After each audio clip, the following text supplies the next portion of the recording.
Saturn के rings गायब हो रहे हैं। जी हाँ, नासा की एक रिपोर्ट के मुताबिक 2025 तक सैटर्न हमें कुछ ऐसा दिखाई देगा। रिंग्स को देखकर हम सैटर्न को पहचान पाते थे। नासा के मुताबिक वो रिंग्स गायब होने वाले हैं, लेकिन कैसे? सैटर्न की इन 3 मुख्तलिफ तस्वीरों को देखें, जिनको नासा ने अलग अलग टाइम में खींचा है। अगर आप गौर करें तो पहले इमेज में सैटर्न के रिंग्स पर कुछ फेंट होल्स दिखाई दे रहे हैं और फिर 23 साल बाद 2004 की इस इमेज में वो होल गायब हो गए हैं और फिर अचानक 2009 में वो होल्स दोबारा से दिखाई देने लगे। यानी सैटर्न रिंग्स के साथ कुछ न कुछ तो हो रहा है। नासा के एक साइंटिस्ट डॉक्टर जेम्स ने 2018 में खुद ये रिवील किया था कि नासा की टीम शुरू से ये जानती थी कि सैटर्न के रिंग्स गायब हो रहे हैं, लेकिन क्योंकि वॉयेजर 1 और वॉयेजर 2 मिशन ने सैटर्न को स्टडी करने के बाद उसके रिंग्स के खत्म होने की एस्टिमेटेड डेट 300 मिलियन साल बाद बताई थी, इसीलिए नासा ने कभी भी इस बात को खुल के नहीं किया।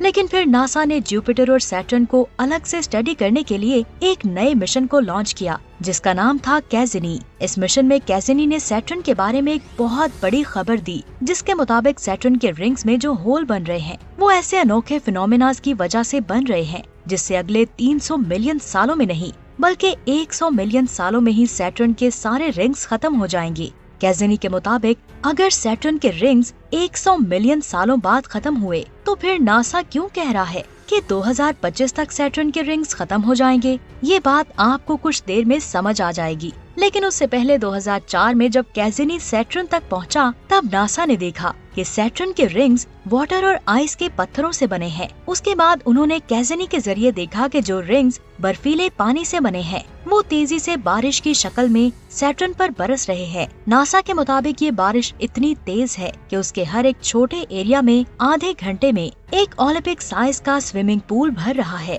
ये बात जान ले कि जब जमीन पर बारिश होती है तो बारिश का पानी भाप बनकर बादल बनता है और फिर बारिश होती है, लेकिन सैटर्न में ऐसा कुछ नहीं है। वहाँ उसके रिंग्स पिघलकर बहुत खतरनाक बरसात कर रहे हैं। नासा का कहना है कि सैटर्न के रिंग्स सैटर्न की वजह से ही पिघल रहे हैं। असल में सूरज से आने वाली रोशनी जब सैटर्न के रिंग्स में बर्फीले टुकड़ों पर पड़ती है तो वो बर्फीले टुकड़े पिघलते हैं, जिससे बारिश बनती है। नासा का कहना है कि ये बारिश स्पेस में कहीं भी गिर सकती थी, लेकिन सैटर्न की मैग्नेटिक फील्ड इस बारिश में मौजूद आयंस को अपनी तरफ खींचती है, जिसकी वजह से ये बारिश सैटर्न पर होती ही सैटर्न के रिंग्स पर है। जो सूरज की रोशनी पड़ रही है ये रुकने वाली नहीं है, ये अल्लाह के हुक्म से मुसलसल पड़ती रहेगी। इसीलिए हर गुजरते दिन के साथ सैटर्न के रिंग्स खत्म हो रहे हैं। अब यहाँ सवाल आता है उन होल्स का जो मिस्टीरियस तरीके से गायब होकर फिर वापस आकर फिर से गायब हो रहे हैं। आखिर कैसे? जब कैसिनी स्पेसक्राफ्ट सैटर्न के रिंग्स के करीब जाकर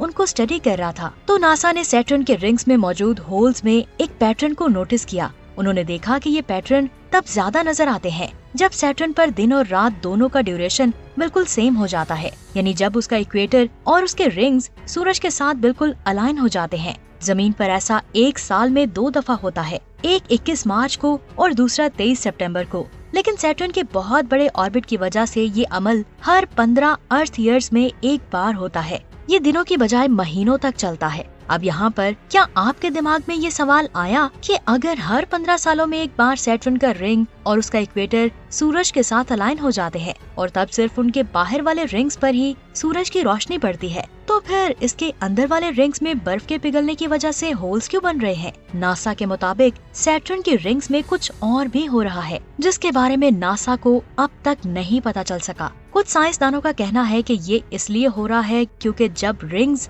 और इक्वेटर अलाइन होते हैं तब सैटर्न के रिंग्स में आयंस चिपटे रिंग में मिस होने की बजाय छोटे छोटे पहाड़ों जैसे स्ट्रक्चर्स बनाते हैं। असल में 15 सालों में कुछ माह के लिए जब सूरज की रोशनी सैटर्न के अंदरूनी रिंग्स तक नहीं पहुंचती, जिसकी वजह से वो रिंग्स ठंडे होने लगते हैं और फिर उन रिंग्स में मौजूद कुछ चीजों की मैग्नेटिक प्रॉपर्टीज बढ़ जाती हैं। ये अमल हर मैग्नेटिक चीज के साथ होता है, क्योंकि किसी भी चीज में एटम्स अलग अलग डायरेक्शंस में वाइब्रेट होते रहते हैं और इसकी वजह से उन एटम्स की मैग्नेटिक फील्ड भी ऑपोजिट डायरेक्शन में अलाइन होकर एक दूसरे को कैंसिल करती है, लेकिन जब उस चीज का टेम्परेचर कम होने लगता है तब उनके एटम्स आहिस्ता आहिस्ता वाइब्रेट करना बंद कर देते हैं और फिर इनका नेट मैग्नेटिज्म बढ़ जाता है। अगर उन कुछ साइंसदानों की ये थ्योरी बिल्कुल सही है तो शायद उन होल्स में मौजूद चीजें पूरी तरह से सैटर्न पर नहीं बरसती, बल्कि वो सैटर्न के मैग्नेटिक फील्ड के साथ अलाइन होकर सैटर्न के रिंग्स पर ही छोटे पहाड़ों जैसे स्ट्रक्चर्स में फ्लोट हो रही हैं। अब सवाल वही आता है कि नासा क्यों कह रहा है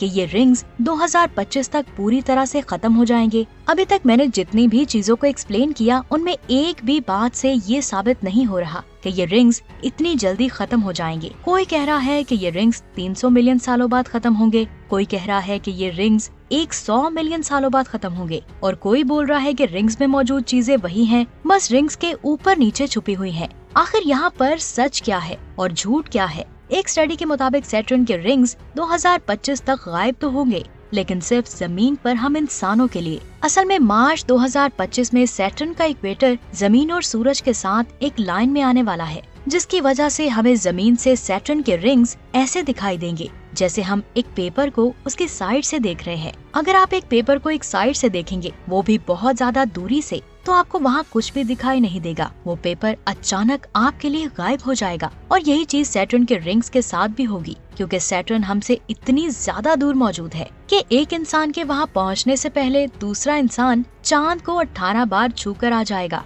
इसी वजह से नासा वालों ने सस्पेंस क्रिएट करते हुए कहा कि मार्च 2025 में सैटर्न के रिंग्स जमीन से दिखना बंद हो जाएंगे और उनके मुताबिक 100 मिलियन सालों में ये रिंग्स पूरी तरह से खत्म हो जाएंगे। वैसे आपका इस बारे में क्या ख्याल है? नीचे कमेंट्स करके जरूर बताएं। इस इंटर्नशिप करने वाले स्टूडेंट ने एक न्यू प्लेनेट डिस्कवर कर लिया था और इस न्यू प्लेनेट का साइज हमारी जमीन से 7 गुना बड़ा है। ये हमारी जमीन से 13 लाइट ईयर्स दूर है। इस प्लेनेट को साइंसदानों ने बहुत ज्यादा स्टडी किया। कुछ अरसे के बाद ये साबित हो गया कि ये सच में एक एक्सोप्लैनेट है। ये प्लेनेट इतना ज्यादा अमेजिंग है कि जैसे जैसे आप इसके बारे में जानेंगे आपका दिमाग चकराता जाएगा। आप ये जानकर हैरान हो जाएंगे कि ये प्लेनेट एक स्टार के गिर्द नहीं बल्कि 2 स्टार्स के गिर्द ऑर्बिट करता है और ये इन दोनों स्टार्स के गिर्द अपना एक चक्कर 95 डेज में कंप्लीट करता है। यानी इसका एक साल 95 डेज के बराबर है, जिसे बाइनरी स्टार सिस्टम कहते हैं। होनोलुलु में एस्ट्रोनॉमिकल सोसाइटी की एक मीटिंग में इस न्यू प्लेनेट की डिस्कवरी के बारे में बात की गई, जिसको नासा ने ऑफिशियली अनाउंस कर दिया है कि ये वो पहला प्लेनेट है जिसको टेस्ट प्रोजेक्ट में ढूंढा गया, जो बहुत बड़ी डिस्कवरी थी। इन स्टार्स की सबसे ज्यादा दिलचस्प बात ये है कि ये दोनों स्टार्स एक ही वक्त में गुरूब होते हैं, जो बहुत ज्यादा अमेजिंग है। वैसे आपका इस बारे में क्या ख्याल है? नीचे कमेंट्स करके जरूर बताएं और ये भी बताएं कि आज की वीडियो कैसी लगी। नेक्स्ट वीडियो कौन सी देखना चाहते हैं? अपनी कीमती राय लाजमी दें। मिलते हैं एक ऐसी ही शानदार वीडियो में। अपना बहुत सारा ख्याल रखें। अल्लाह हाफिज।